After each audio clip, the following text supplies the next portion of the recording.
நண்பர்கள் அனைவருக்கும் வணக்கம். இடையில் ஒரு கால் வந்ததுனால அது வீடியோ கட் ஆகிடுச்சு. அதனோட ஃபஸ்ட்டு வீடியோவோட கண்டினியூவேஷன் தான் அது. எதுக்காக சொன்னேன்னா, இப்போ நவீன உலகத்தில் வீடு அதுக்கு முன்னாடி இருந்தவங்களாம் நல்லா பயங்கரமாக யோசித்து நல்லா பிளான் பண்ணி அழகாக கோயில்கள் கட்டியிருப்பாங்க, வீடுகள் கட்டியிருப்பாங்க. அப்போல்லாம் பாத்ரூமு, படிக்கட்டு இதெல்லாம் கிடையாது. இப்போ நம்ம நவீன உலகத்தில் அது தவிர்க்க முடியாத சூழ்நிலையாக போச்சு. இந்த பாத்ரூமு, படிக்கட்டு எங்கே அமைக்கிறது, இதில் தான் நம்ம பண்ணுற தப்பு. நம்ம டோட்டல் ஃபேமிலியே அதில் தான் டிஸ்டர்பன்ஸ் ஆகுது. அவங்கவுங்க சவுத்துக்கு அவங்கவுங்க எங்கேயே நம்ம வச்சுக்கிறோம். தெற்க பார்த்த மனை அப்படின்னா முன்னாடியே வச்சுப்பாங்க ஸ்டம்ப்பு. கிழக்க பார்த்த மனைனா எப்போ யார் என்ன பண்ண முன்னாடியே தண்ணி வர வச்சு அப்படியே எடுத்துக்கலாம் அப்படின்றதுக்காக அப்படி வச்சுப்பாங்க. அப்படி பண்ணக்கூடாது. ஒவ்வொருத்தரும் மேற்கு பார்த்த மணிக்கு அவங்க என்ன பண்ண மேற்கு சைடில் வச்சுப்பாங்க, வடக்கு பார்த்த மணிக்கு வடக்கில் வச்சுப்பாங்க.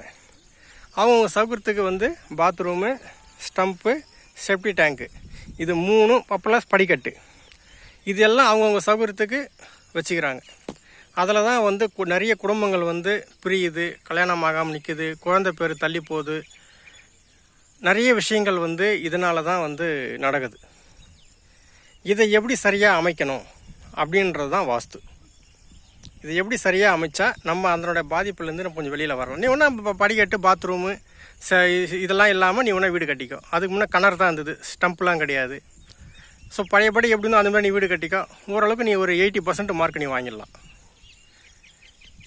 இதெல்லாம் நீ வீட்டுக்குள்ளே கொண்டு வந்ததுனால தான் உனக்கு ஏகப்பட்ட பிரச்சனை, படிப்பு சம்மந்தப்பட்டது, கல்யாணம் சம்மந்தப்பட்டது, குழந்தை பேர் சம்மந்தப்பட்டது, இது எல்லாமே தள்ளி போகிறதுக்கு காரணம் இந்த 4 விஷயங்கள் தான். அதை எப்படி சரியாக அமைக்கணும் அதை பற்றி சொல்கிறது தாங்க வாஸ்து. ப்ளஸ்ஸு இந்த 5 பூதங்கள் சொன்னேன் இல்லையா, நிலம், நீர், நெருப்பு, காற்று, ஆகாயம், இது 5 எப்படி அமைக்கணும் கரெக்டாக, சதுர செவ்வகம், வீட்டு உள்ள சதுர செவ்வகம், இதை எப்படி அமைக்கணும் அதை பற்றி சொல்கிறது தான் வாஸ்து. அதுக்காக தான் எங்களை காண்டாக்ட் பண்ணுங்கள், அதை பண்ணி கொடுக்குறோம் அப்படின்னு சொல்லி. நீ 30 லட்ச ரூபா செலவு பண்ணி, 40 லட்ச ரூபா செலவு பண்ணி வீடு கட்டுவீங்க. ஒரு வாஸ்துக்காரனை கூட்டு 10,000 20,000 கொடுத்து யோசிப்பீங்க. உங்களுக்கு தெரியாது அவங்கக்கிட்ட கொடுக்குற அந்த 10,000 20,000 தான் நீ கட்ட போகிற அந்த 30 லட்ச ரூபாய்க்கு உன்னை 30 கோடி ரூபாய்க்கு உன்னை அதிபதியாக உன்னை மாற்றும். உன்னை மாற்றும், உன் பையனை மாற்றும், உன் பேரனையும் மாற்றும். அதை பற்றி சொல்கிறது தான் வாஸ்து. உங்களுக்கு தெரியும், நீங்கள் நினச்சிக்கிறீங்க அது 20,000 10,000 30,000 வாங்குறாங்க அப்படின்னு. நீங்கள் அதுக்கு நீங்கள் அதாவது சொல்லுவாங்க, யானை வாங்கிட்டான் ஒரு கோல் வாங்கிறதுக்கு வக்கு இல்லை அப்படின்னு சொல்லுவாங்க. அந்த மாதிரி தான் நீங்கள் பண்ணுறது. நிறைய ரூபாய் நம்ம செலவு பண்ணுவோம், ஆனால் வாஸ்துக்காரனை கூப்பிட்டு அதை கன்சல்ட் பண்ணி அதை வீடு கட்ட மாட்டோம். நம்ம சவுத்து கட்டிட்டு அவனுக்கு 500 ரூபா கொடுக்கலாமா 1000 ரூபா கொடுக்கலாமான்னு யோசிப்பீங்க. சாதாரண விஷயம் கிடையாது வாஸ்துன்றது. நீங்கள் உள்ள பேஸ்மெண்ட் போடும்போதும் சரி, பீம் போடும்போதும் சரி, உள்ள வீடு கட்டும்போதும் சரி, மேலே தளம் போடும்போதும் சரி, எல்லா விஷயத்திலும் இருக்குது. அதை நீங்கள் கரெக்டாக அமைக்கிறீங்க. அதுதான் அதை உங்களுக்கு நமக்கு தெரியாது, நம்ம தப்பு பண்ணிவிடுவோம். நம்முடைய கர்மா, கடவுள் நம்ம கொடுத்த தண்டனை இருக்குது இல்லையா, நம்ம அதை கர்மாவை நம்மளை செய்ய விடாது. நம்மளை அறியாமல் நம்ம தவறுகள் செய்வோம்.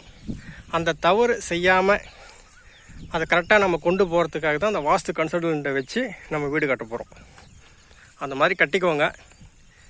உங்கள் 3 தலைமுறையும் சிறப்பாக இருப்பீங்க, அமோகமாக இருப்பீங்க. அவ்வளோதாங்க. படுத்தா நிம்மதியாக தூங்கணும். ஐயோ என் பொண்ணு கல்யாணம் ஆகாமல் கிடக்குது, ஐயோ என் பிள்ளை கல்யாணம் ஆகாமல் கிடக்குது, ஐயோ என் பிள்ளைக்கு குழந்தை இல்லாமல் கிடக்குது, கல்யாணம் ஆகி 10 வருஷம் ஆகுது, என் பொண்ணு கல்யாணம் ஆகி 10 வருஷம் ஆகுது, குழந்தை இல்லாமல் இருக்குது, என் பொண்ணு இத்தனை வயசாச்சு அதுக்குள்ளே இன்னும் வயசுக்கே வரல, என் பையன் சரியாக படிக்க மாட்டேறான், ஐயோ என் பொண்ணு லவ் மேரேஜ், ஐயோ ஐயோ எங்கள் வீட்டில் இது போல் துர்மரணம், ஆக்சிடெண்ட் மரணம் வந்துடுச்சு. துர்மரணன்றது இதெல்லாம் வாஸ்து சம்மந்தப்பட்டது தான்.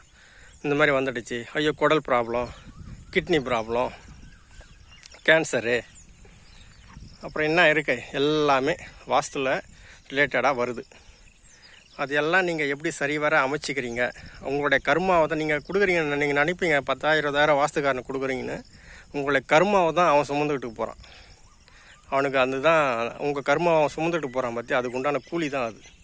அப்படின்னா நீங்கள் எனக்கு தெரிஞ்சு 10,000 20,000 பெரிய விஷயமே கிடையாது. ஏன்னா ஒரு சில இது விஷயம் தெரிஞ்சவங்க 1 லட்ச ரூபா 2 லட்ச ரூபா வரைக்கும் வாஸ்து கன்சல்டன்ட் கொடுத்து அந்த வேலையை பண்ணிக்கிறாங்க.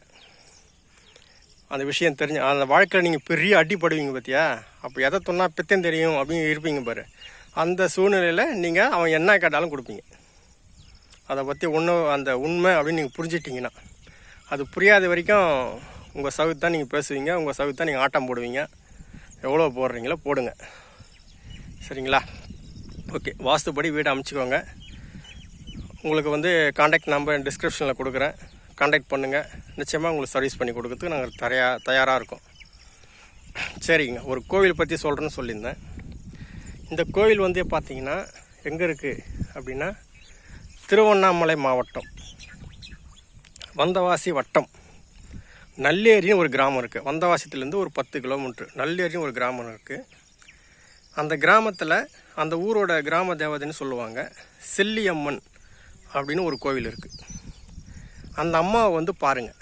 ஏங்க அந்த அம்மாவை நம்ம பார்க்கணும் அப்படின்னா பார்த்து பாருங்கள். சரியா, வெள்ளிக்கிழமை, செவ்வாய்க்கிழமை, எந்த கிழமை வேணாலும் வரலாம்.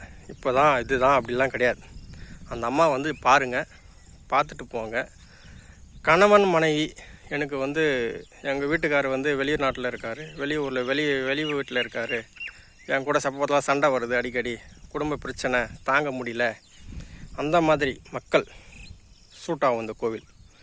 வந்து பாருங்கள், எல்லாருக்கும் சூட் ஆகும். மெயினாக இந்த கணவன் மனைவி ப்ராப்ளம் இருக்குது, எங்களுக்கு ஒத்துமை இல்லை, சண்டை வருது, மாற்றி மாற்றி பிரிஞ்சு இருக்கிறோம், அந்த மாதிரி இருக்கிறவங்க இந்த கோவிலுக்கு வந்து போங்க. வந்தவாசி அடுத்த நல்லேரி கிராமத்தில் இருக்குது. சரியா, பொன்னூருக்கு இளங்காடுக்கும் இடையில் நல்லேரின்னு ஒரு கிராமம் இருக்குது. அந்த ஊரில் செல்லி அம்மன் ஒரு கோவில் இருக்குது, மிக சக்தி வாய்ந்த அம்மன். நீங்கள் வந்து பாருங்கள், உங்கள் ஃபேமிலியில் மாற்றம் கண்டிப்பாக இருக்கும். சரியா, அந்த கோவில் பார்க்கறதுக்கு சின்ன கோவில் மாதிரி தான் இருக்கும், ஆனால் பயங்கர சக்தி வாய்ந்த அம்மன் அந்த அம்மன். அதை நான் உணர்ந்துருக்கேன். நீங்கள் வந்து அந்த கோவிலில் எல்லாரும் வாழ்க்கையில் ஒரு தடவை வந்து போகணுன்னு ஆசைப்பட்றேன். ப்ளஸ்ஸு இந்த மாதிரி ப்ராப்ளம், கணவன் மனைவி ப்ராப்ளம் இருக்கிறவங்க வந்து பாருங்கள். நிச்சயம் அந்த அம்மனுக்கு உண்டான விஷயங்கள் ஏதாவது நீங்கள் முடிஞ்சால் ஹெல்ப் பண்ணுங்கள், உங்களால் முடிஞ்சது. சரியா, பண்ணிங்கன்னா உங்களுக்கு வந்து நிச்சயமாக வாழ்க்கையில் பெரிய மாற்றம் வரும். வேறு ஏதாவது உங்களுக்கு தகவல் தேவைப்பட்டால் நம்பருக்கு கான்டாக்ட் பண்ணுங்கள். 8248581550. நன்றி, வணக்கம்.